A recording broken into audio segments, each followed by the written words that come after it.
Hello, everyone. I just want to ask that if you could please scoot in and close in on the empty seats. We will have a full house today. I also want to ask if you're holding seats that you release those seats, because we have several people coming in and trying to find seats.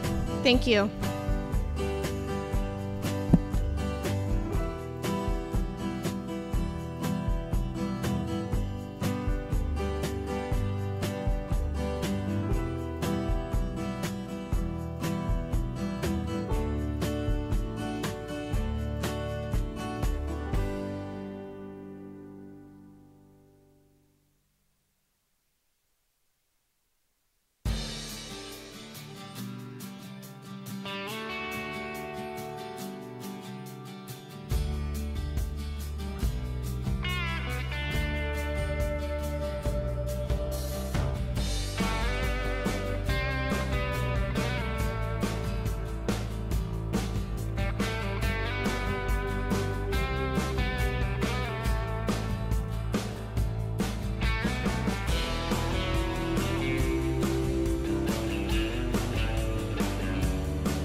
Thank you all for your patience. We have about 10 more minutes until we get started. He arrived a little late and is just finishing up an interview, so he will be in here in about 10 minutes. Thank you.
Good evening.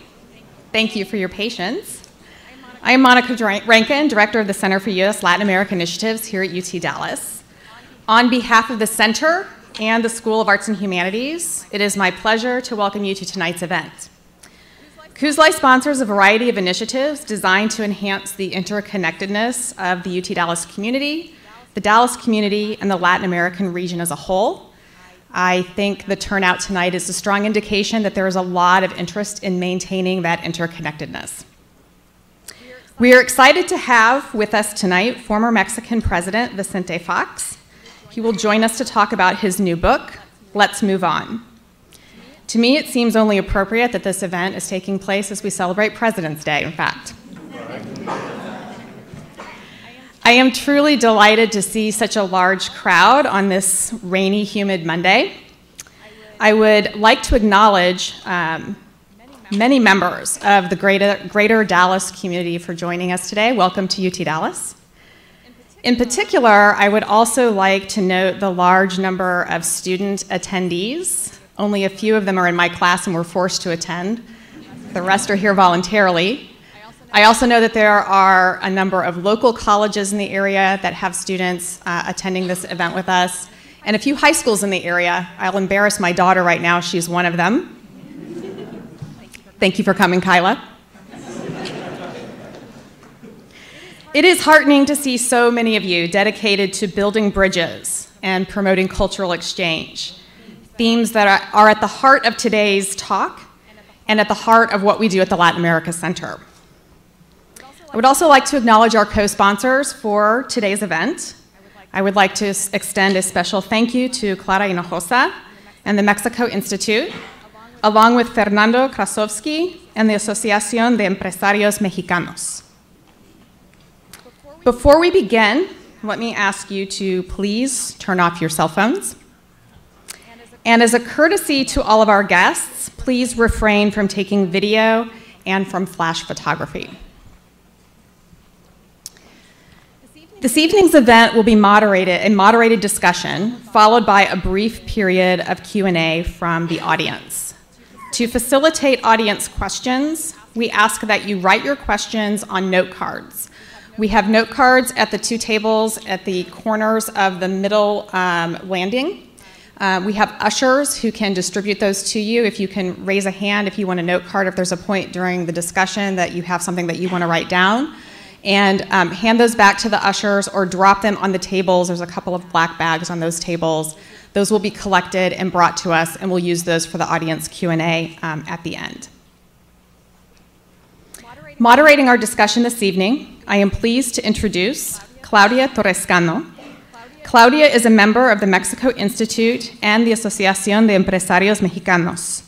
She is also a former host of Univision radio talk program Buenos Dias, DFW, and she continues to work in communications, public relations, and marketing. Please join me in welcoming Claudia Torrescano.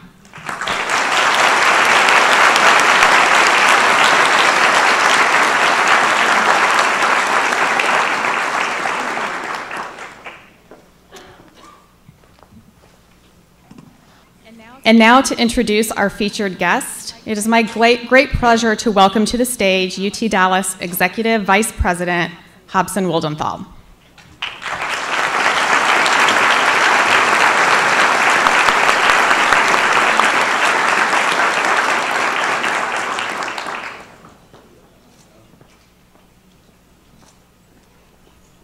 Welcome again. It's a great pleasure and a great privilege to introduce to you someone I hope who needs no introduction, so I'm not going to read the full page of his history. But former President Vicente Fox is no stranger to UT Dallas. 22 years ago, minus a month, he was a guest for the first time on our campus. At that time, he spoke in a building which is now destroyed. This building did not exist, and our university population was 1/3 of what it is today. But in those 22 years, a lot has happened to UT Dallas, and of course, then Governor Fox went on to become President of Mexico, epochal change in Mexican politics and democracy. We've had great relations with Guanajuato, thanks to him and our own community here. I'm going to say only one thing, which I said 22 years ago, having first heard then Governor Fox speak. I said then, and I'll say it again, I really wish he had been born in Texas instead of Guanajuato. So, Mr. Fox, thank you for joining us today.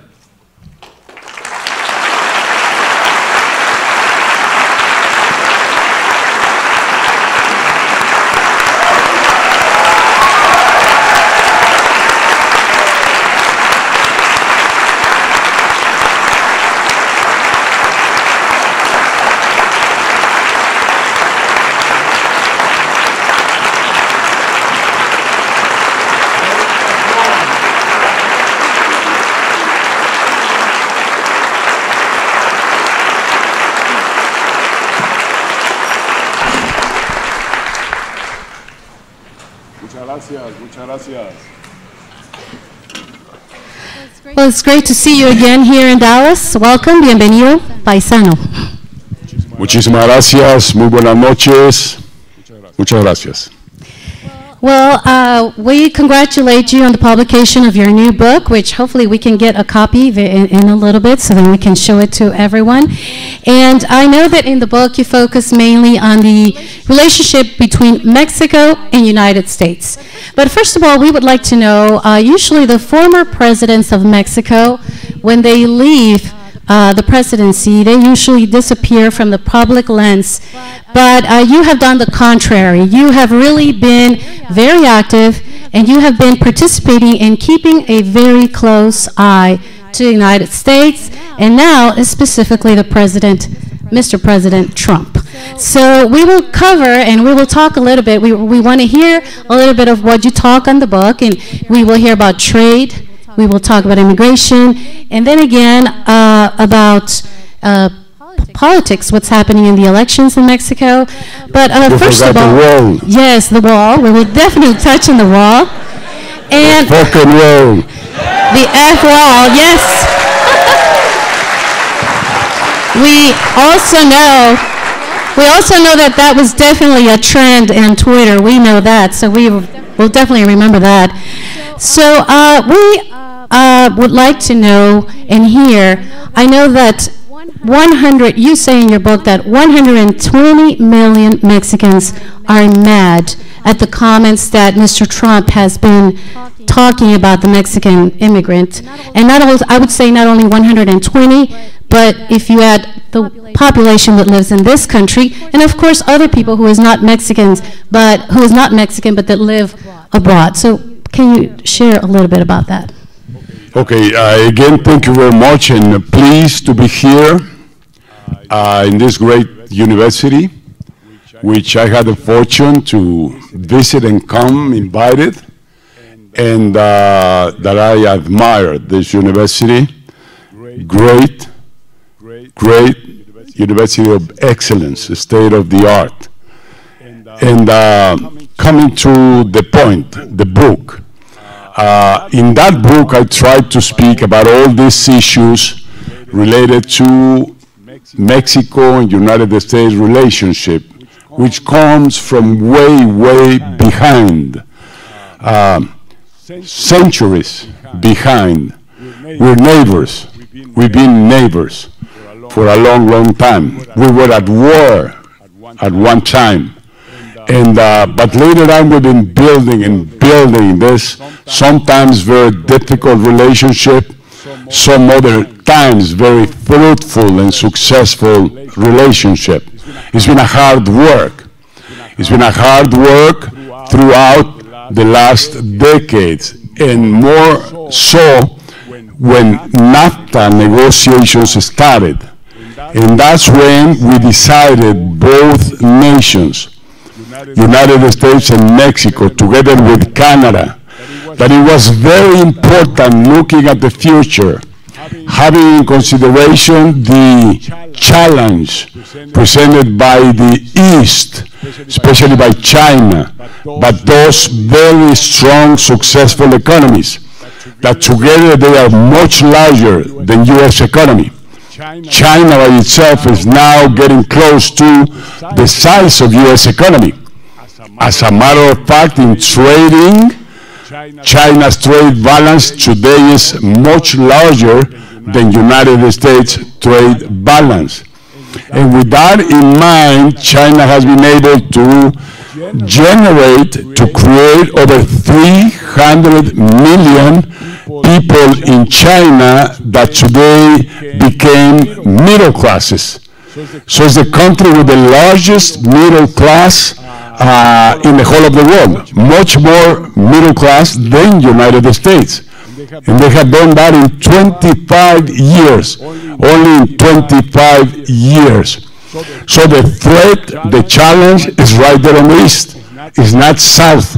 It's not in Mexico, because we're no criminals, no rapists. We're good people with a very strong will and desire to progress, to do better for ourselves, to do better for our families. And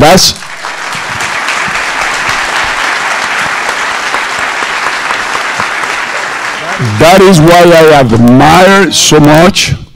They are my heroes, all those great paisanos that are here in the United States. The ones documented and the ones not documented. All of them have contributed to make this economy competitive, to grow this economy, to create wealth. So they are part of America today, and they have made America great. Nobody's going to make America great and greater than what it is today. And especially not one person, because to make a country great is the effort of all of its citizens, of its universities, of its corporations, of its everything. That's the way you build a nation, and that's what these great Mexicans have contributed here. That's why I don't understand the problem in the issue brought by President Trump. It's incredible. He pretends to kick out DACAs, that 1,800,000 kids that have dreamed with a great future, that have worked hard, that have made great sacrifices to be the leaders that they are today. This nation cannot get rid of them. They are an asset. They are...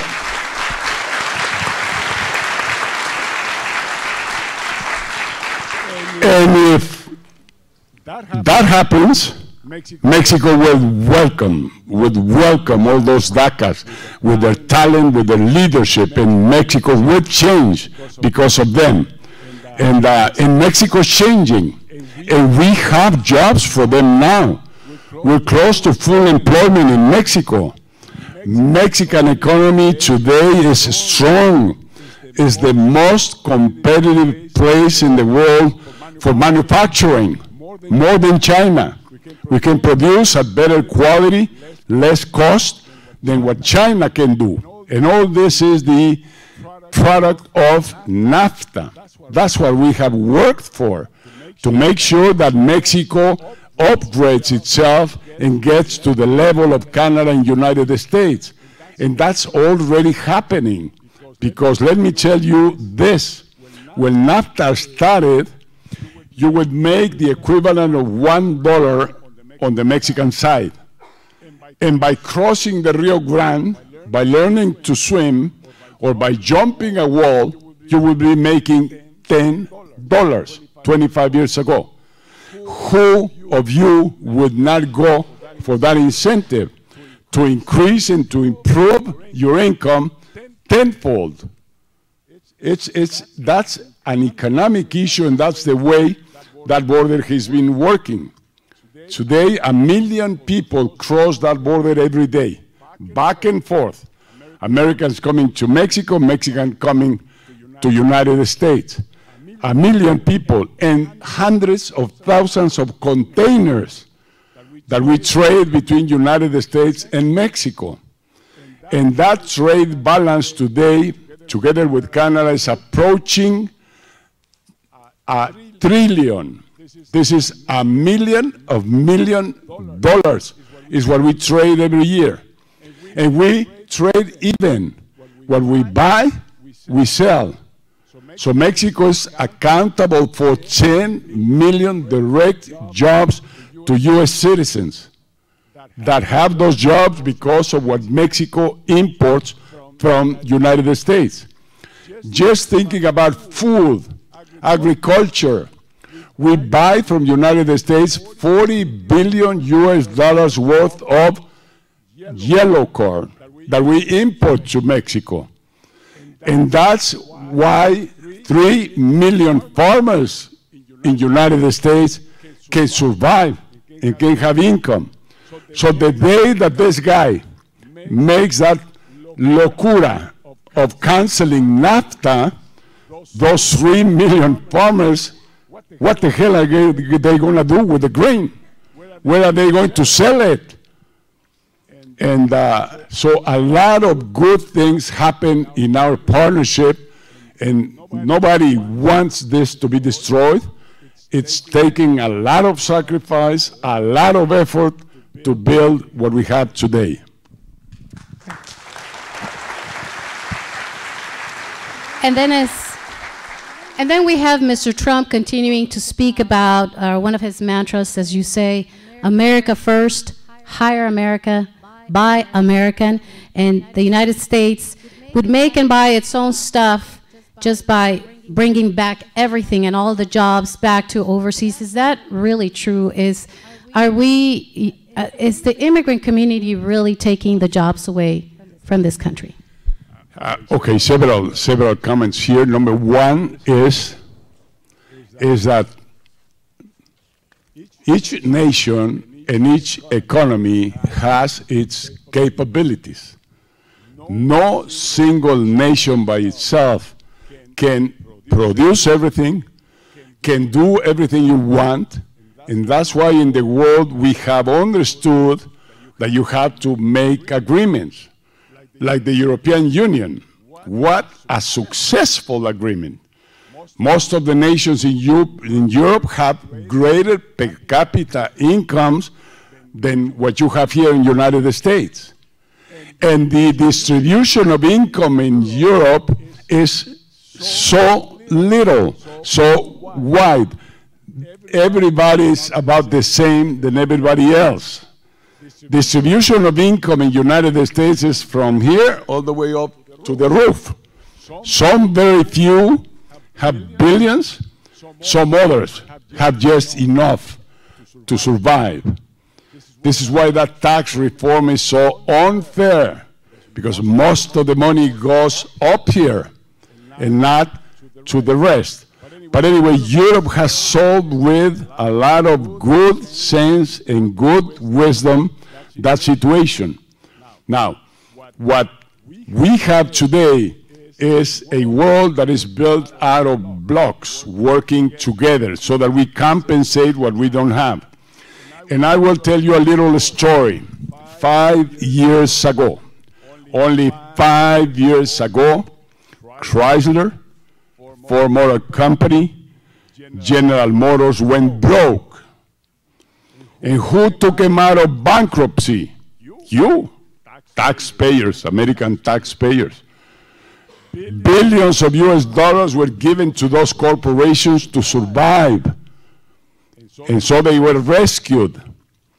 And these corporations learned the lesson. And they understood that they had to become NAFTA corporations, so that they have one foot in Canada, one foot in the United States, and one foot in Mexico. And through that, they came back to be competitive by being NAFTA corporations. And they are back in the marketplace. They are selling cars now everywhere in the world. And they're competing here in the United States. If those corporations are forced to come back and produce their automobiles here, they will go broke again. There is no way GM or Ford or Chrysler can compete with BMWs, with Mercedes-Benz on quality, can compete with Toyotas, with Nissans, with Mazdas, with Volkswagen, price-wise. So the logic, the wise thing to do is to work together. 40% of one automobile manufactured in Mexico come from United States. So United States still produces most of the parts to manufacture one car in Mexico. Plus, those cars are sold in Mexico, sold in South America. They don't return back here, all of them. So we have a pretty good deal. NAFTA is a pretty good proposal. And my forecast is the following. From 10 to 1, in 25 years, we moved to a gap of 5 to 1. So as you can see, the incentive is not there anymore. The economic incentive. That's why today we see the trend reversing. That's why we see today more Mexicans coming back to Mexico than those coming up north. And the second reason why is because through NAFTA, Mexico now has the jobs to offer to those kids. My region, Central Mexico, El Bajío, has 11 automobile manufacturing plants. In this small region in Mexico, 11. All of them are there. Of course, Chrysler, Ford, GM, but it's Volkswagen, it's BMWs, it's Mercedes-Benz being manufactured there because we are competitive. And that's the way we can look at a successful future from now on. Now, 25 years from now, another generation, my forecast is that that gap is going to be 1 to 1. That you will make $1 on the Mexican side when you will be making $1 on the U.S. side. Same as it happens with Canada and United States.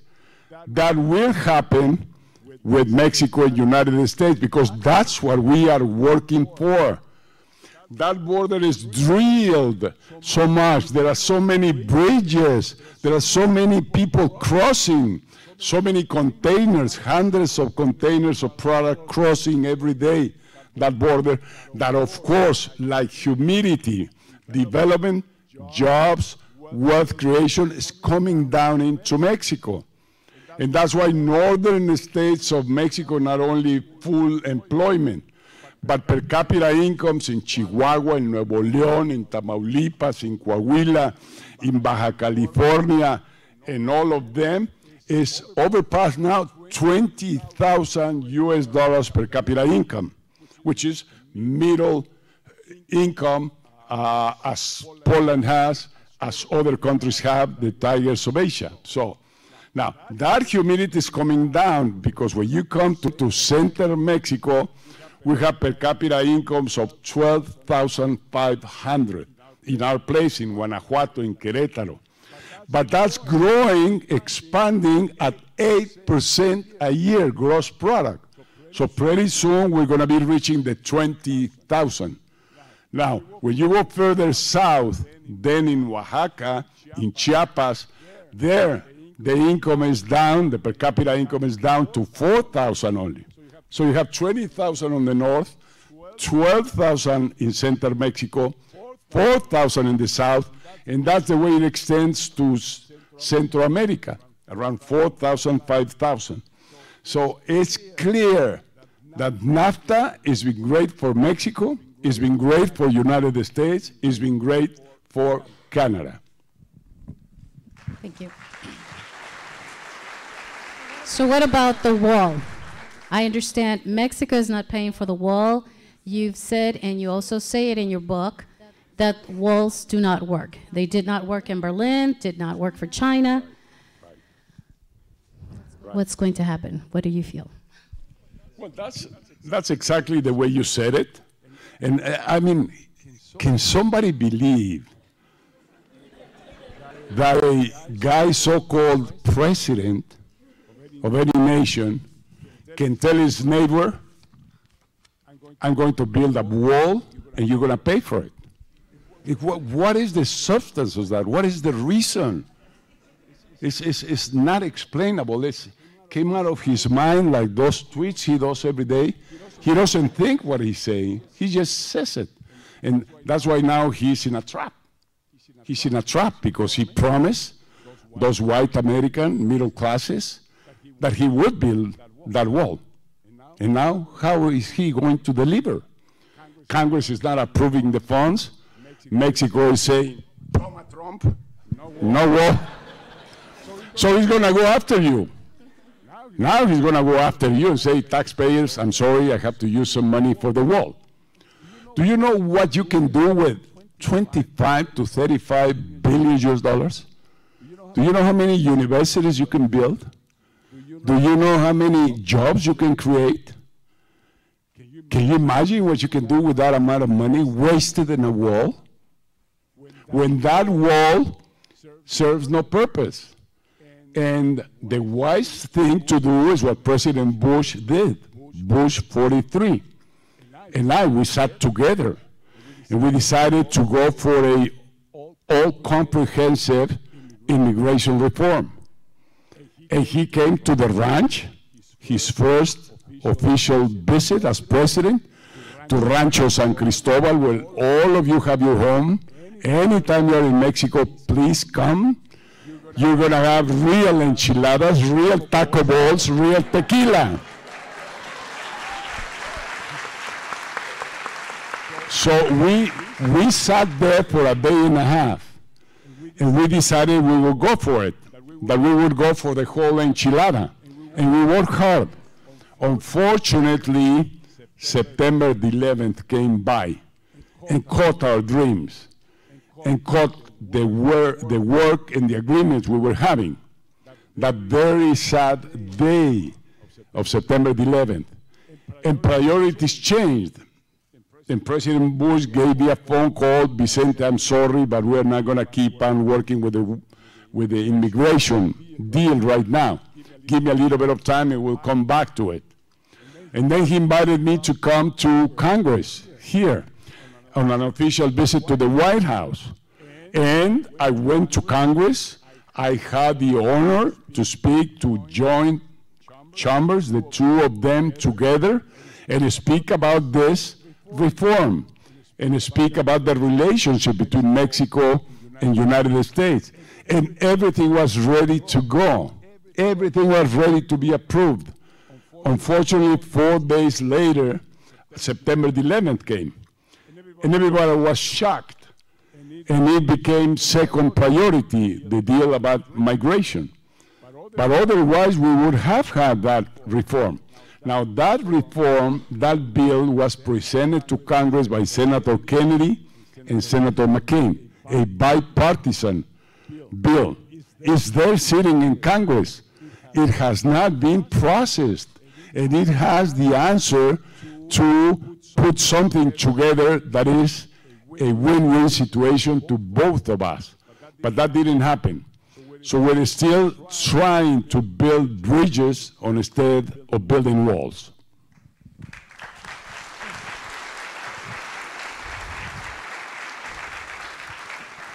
And talking about walls, if the wall does get built, would that still stop the problem of the drugs coming into this country and the guns going back to Mexico? Only a process like I mentioned will solve the issue. It's economic. As long as Mexico keeps progressing, keeps doing better, that will happen. And we don't need a wall. That's why I think it's a wasteless wall. Now, we have problems in Mexico. We have many problems in Mexico. And a couple of them are the main problems that we have. One is corruption. Corruption is bad in Mexico. It's bad most of Latin America, most parts of the world, and even corruption exists here. You call it lobbying, but it's exactly the same thing. And they pay well for doing that. They also pay well.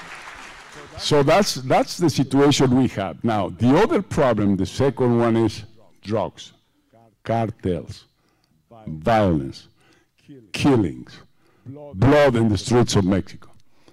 And yes, many people wonder what the hell is going on with those Mexicans. Are they drinking too much tequila, or why are they killing each other? And nobody stops and tries to understand what's going on there in Mexico. Number one, the headquarters of crime cartels are here in the United States, and they're not Mexican. They are not Mexicans. It's organized crime in the United States. And they contract Mexican cartels to bring the drug, to supply the demand, the huge, the mammoth demand of drugs that this nation has. And that drug is not produced in Mexico. That drug is produced down south, in Colombia, in Venezuela, in Ecuador, and Bolivia. The production of drugs in Mexico is insignificant, and the consumption of drugs in Mexico is not relevant. And yet, we have this severe problem. The war on drugs is being carried on in Mexico. And 40,000 kids die on the streets of Mexico. They're killed by the army, by the cartels, on this stupid war on drugs. And those kids were not born criminals. They do not have criminality in their genes. The problem of them, different to you kids here in this great university, is that they didn't get a scholarship to go to school. Is that they didn't get a job to work at GM or any other factory. And cartels contracted them. And it's about 100,000 of them working for the cartels, and the cartels working for the cartels in the United States. And those kids then join the cartels because they're making twice the salary that GM is paying in Mexico in their factories. So what would you choose when you don't have options? So we need to create jobs in Mexico. We need to build universities. We need to have scholarships for these kids. We need to have answers to their dreams. We need to have opportunities for them, and we're working hard, believe me, that Mexico is progressing, our economy is growing. We have very strong fundamentals of the economy, better than this nation. We don't have the kind of debt that you have here. We have the same interest rates, very low. We have the same inflation rates, very low. It's a competitive nation. The problem, let me tell you, is behind, is those 100 years, last century, that all of Latin American countries were in hands of dictators, were in hands of authoritarian leaders, of demagogues, of populists, like the Perons in Argentina, like the Kirchners in Argentina, like the Maduros and the Chavez in Venezuela, like all those dictators that we suffered for 100 years. Finally, we got rid of them. Finally, we got rid of those dictators at the end of last century. And it's when Latin America has been progressing and advancing. Our economies are doing well. But now we live by democracy, we live by freedom. And only when you have freedom, when you can decide, you innovate, you create, you become entrepreneur. But all of those things we didn't have in Latin America for 100 years. So now we're recuperating the time lost then. It happened to be that the authoritarian government, the regimes we have, and we suffered for the whole of the century, I had the fortune to represent Mexicans that wanted to move ahead, wanted to change, wanted to live by democracy and freedom. So, yes, we're recuperating the time lost behind, but we're working hard. We're a solid partner of this nation. We like this nation. We don't want the gringo feo back as we had it last century. We don't want the ugly American. We don't want the Trumps coming back and telling us what to do and pressing that he will shoot us an atomic bomb if we don't do what he wants.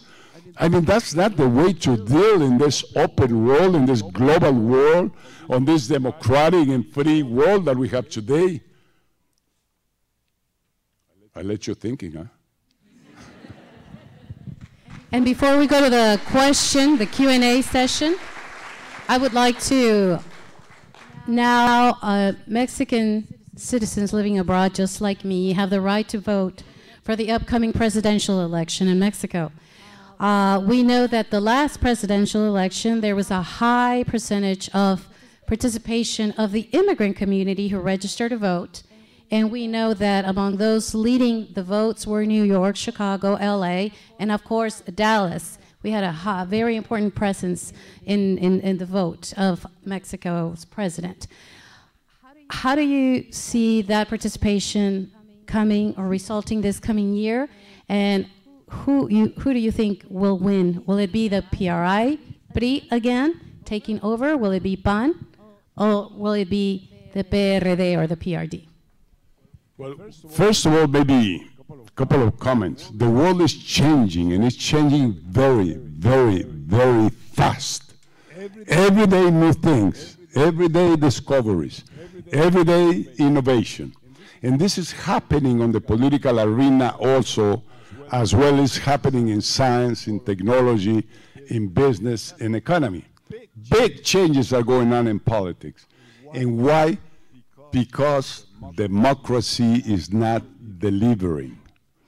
And that's why here there is a big complaint in the United States that not everybody is getting what they think they deserve.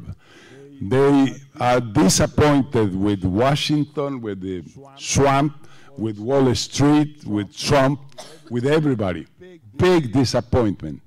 And same is happening everywhere else. It's not privative of United States.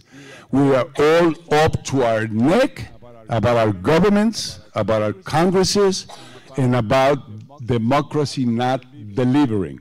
So democracy is being deeply questioned. And this is what Trump took advantage of. He's appealing to those that are not satisfied, to those that say we need America great again. So he was very accurate on his proposals. He appealed to fear. So he said, if you have fear, don't worry, I will build a wall.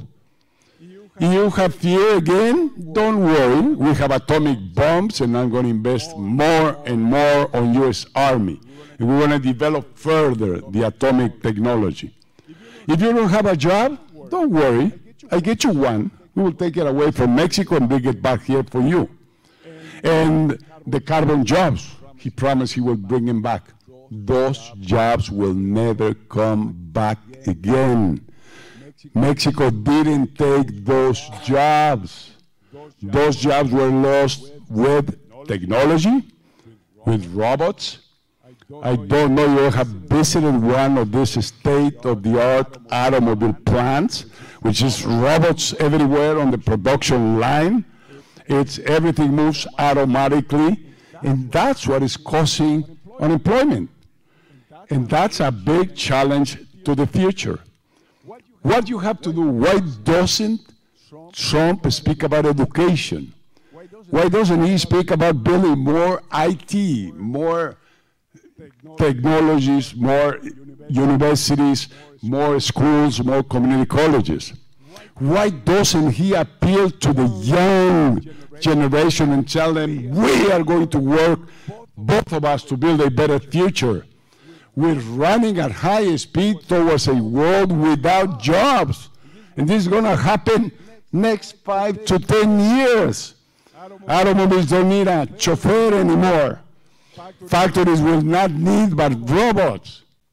And how good that's going to be, because we human beings now are going to have robots working for us. We want to build them and pay them to produce for us human beings. And what are we going to do? Dedicate our time to spiritual activities, to reading, to learning, to knowledge, and to many other things. So it's absolutely obsolete. The thinking of Donald Trump is absolutely 100 years old and behind.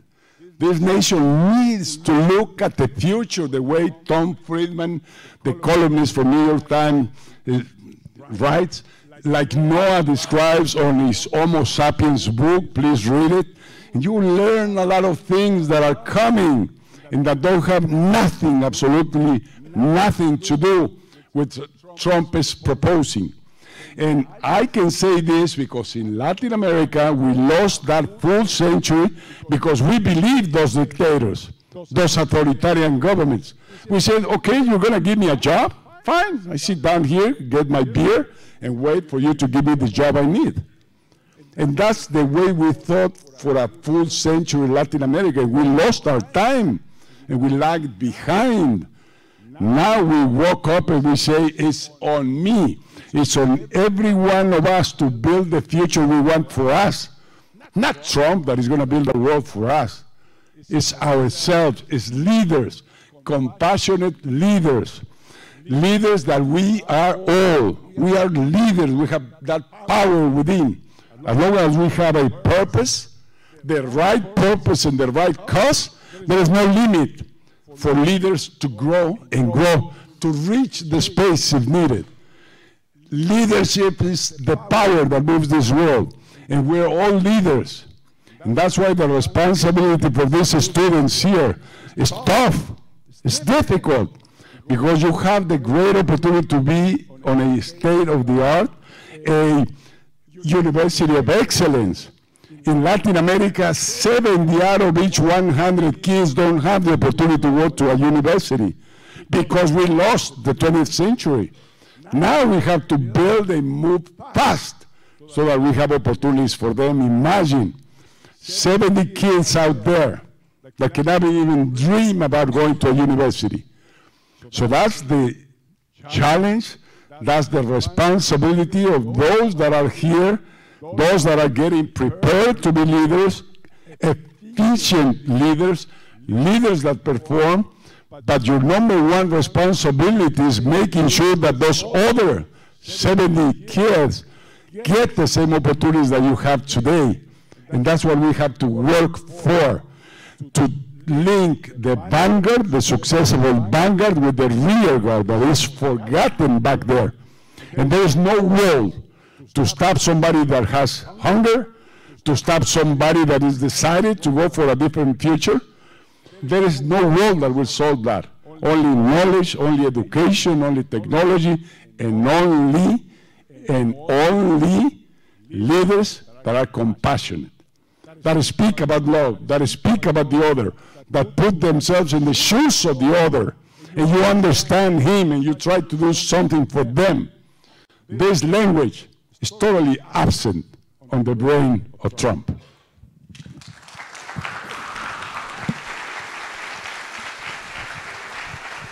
Thank you, Mr. President Fox. And now we will have Monica Rankin. She will be guiding the Q&A. All right, thank you very much. What an interesting exchange of ideas. We have quite a few questions from the audience, and we'll get through as many of them as we can. The first one, I'm consolidating several questions along this same theme. Of all of the candidates for this year's presidential election in Mexico, whom do you support the most?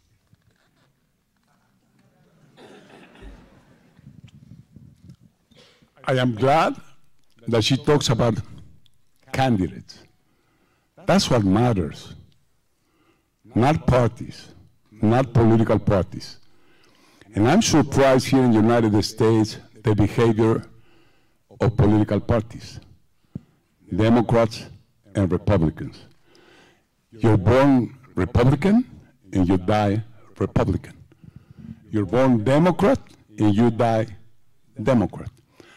Ideologies, to me, is a case of the past. The world doesn't move by ideologies anymore. The successful part of the world, like China and the East, nobody remembers Mao Zedong. Nobody remembers his ideology. The only ideology in China today is very pragmatic. It's jobs, it's education, it's health, it's opportunities, and that's what it's all about today. Governments have to deliver on that. It's what really matters. As I said, to me, ideologies are a thing of the past. And so the good question is, who is the best candidate in Mexico? We have 3. We have 11 political parties, but they have gathered together, and the proposal is 3. One comes from PRI, Pepe Mid, one comes from PAN, Anaya, and one comes forever and forever. Lopitos. Lopitos, the populist, the demagogue. Have you seen the team he proposed? Have you read about the people he's bringing back? And he's giving them these priority seats in the Senate and in Congress? I mean, this guy Napoleon coming from Canada, I went after him, I prosecuted him, and he ran away and went as a refugee to Canada. And he has been there since 2006. He cheated, he took away all the money from the miners' union in Mexico. And now Lopitos is bringing him back because he wants the votes of the miners. And he offered him a Senate position, a guaranteed Senate position. That's the kind of guy. He's a populist, he's a demagogue, and but yet he's leading the race today. But he's been racing for 18 years now. It's the 3rd time that he runs for presidency. And of course, he's better known than the others, and he's been advertising and promoting his name all along. So discard him. He will not be president of Mexico. I'll make sure of that. Number 2, Anaya. Anaya's a bright guy. He's a bright kid, very young, very unexperienced. He has not even run or managed a changarro. Nada. He has not had government positions whatsoever at any level, none. So 0 experience. A lot of good talk.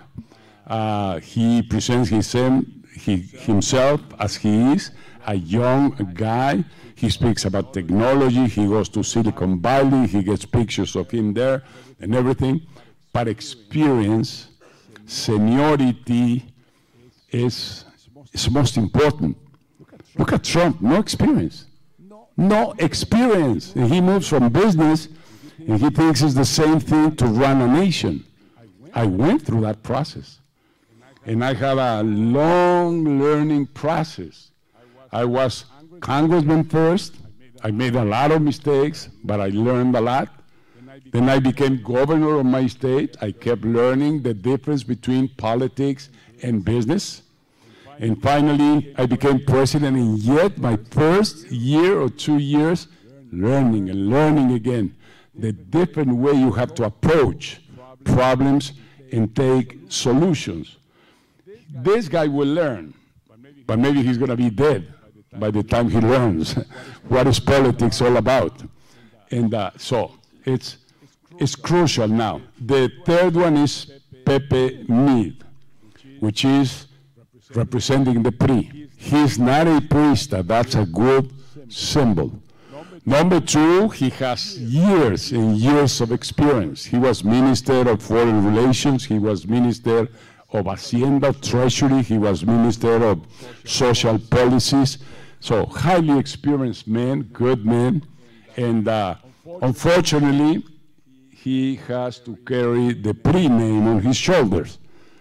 And either he really separates from PRI, either he really becomes the champion of corruption, of fighting corruption, or he will not make it. So the coin is in the air. Many things can happen, but I'm sure Mexican people would not make a mistake to elect somebody that will not be with the qualities that are needed to be Mexican president.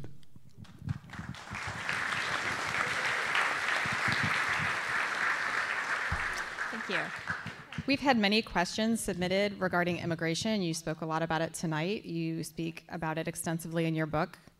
I'm going to try to consolidate many of them into one.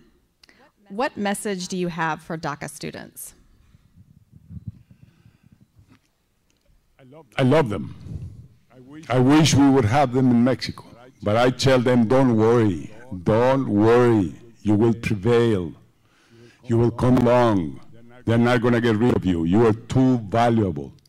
You're too important for this nation. And I'm sure people, public opinion, Congress, and everybody's going to be with you. Even the corporations, all of them is going to be with you, defending you. So you will come along. I am absolutely convinced and sure. And if not, as I said and I repeat, you're more than welcome in Mexico, and you will be welcome anywhere in the world. But I understand that your preference is to be here. This is your nation. This is where you grew. This is where your community is. This is where your family is. This is where your friends are. So don't worry. You will come along. And let me tell you that America resists. You have to resist. This is a dark night, but the light is at the end of the tunnel. I don't know why, but he is there. I'm sure God didn't send him there. I'm sure he was not selected by God, but he's there. and I tell you this, a dream of freedom will never, ever fade away in the night.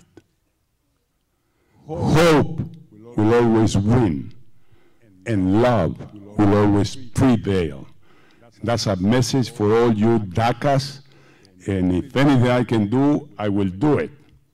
I would even build a wall so that they don't throw you out. Let us stay in.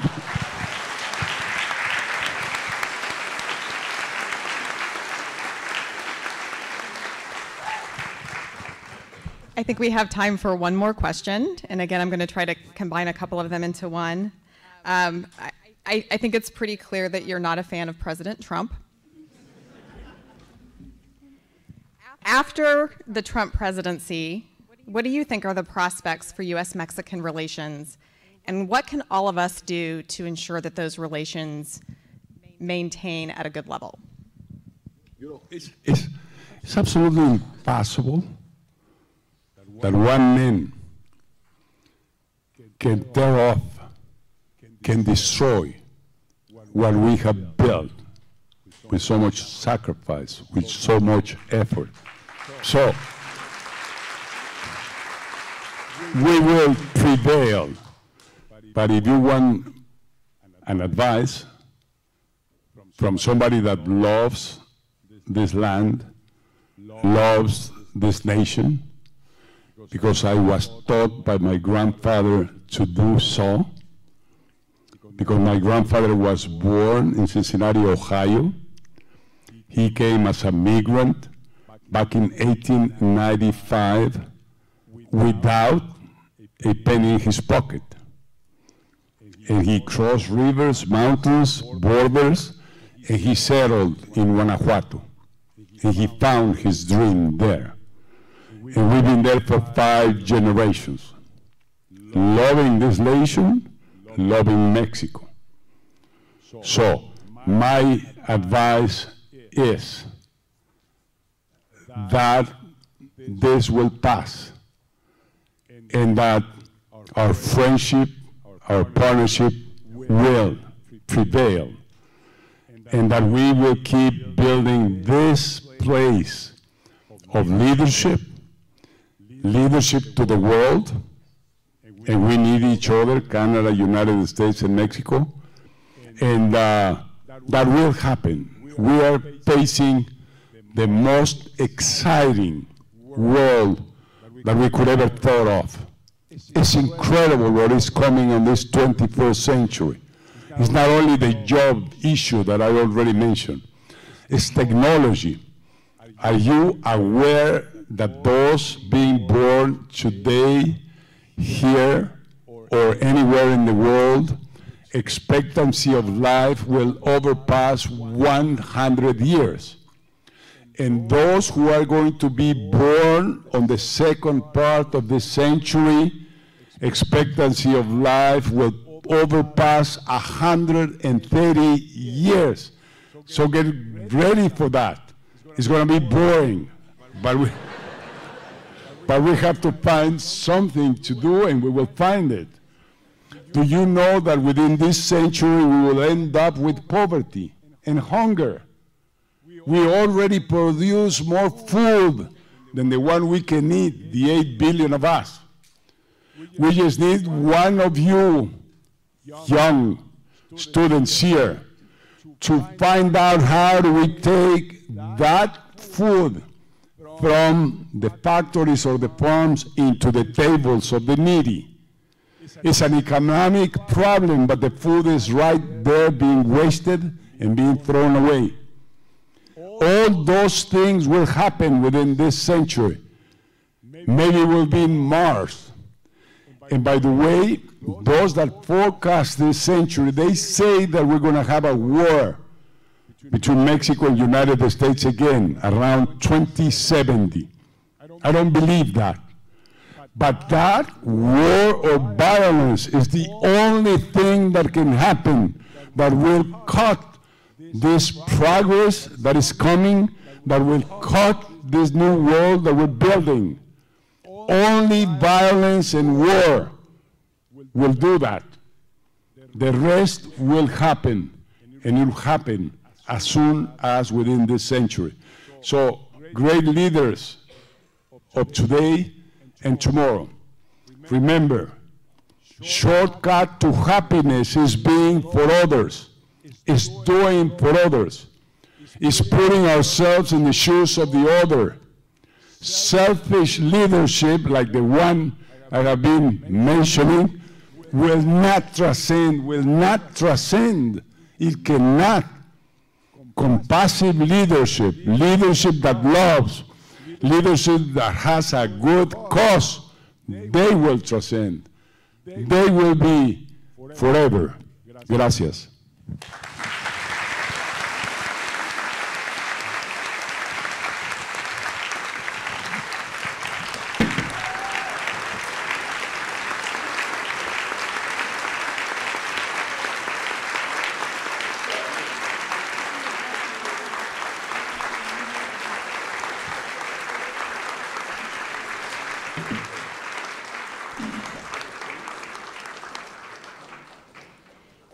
Thank you very much for joining us tonight, and I would like to extend my diploma and your diploma and my is waiting backstage.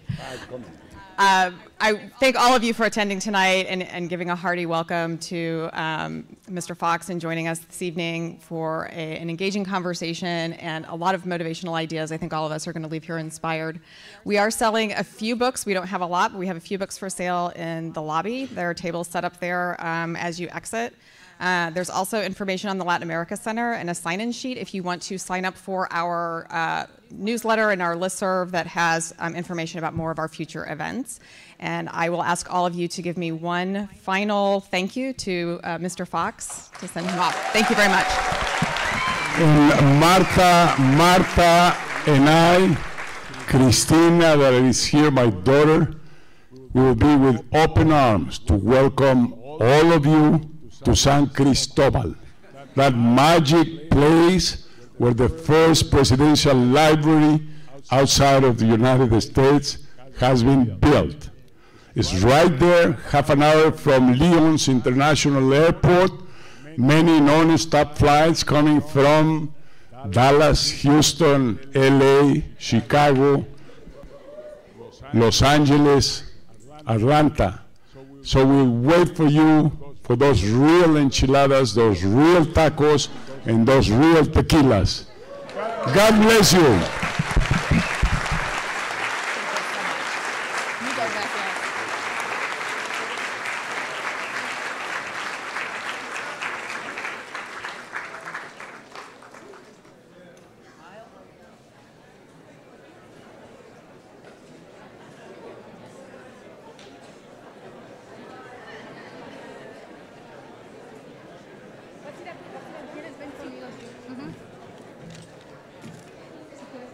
Déjame robo una porque tengo.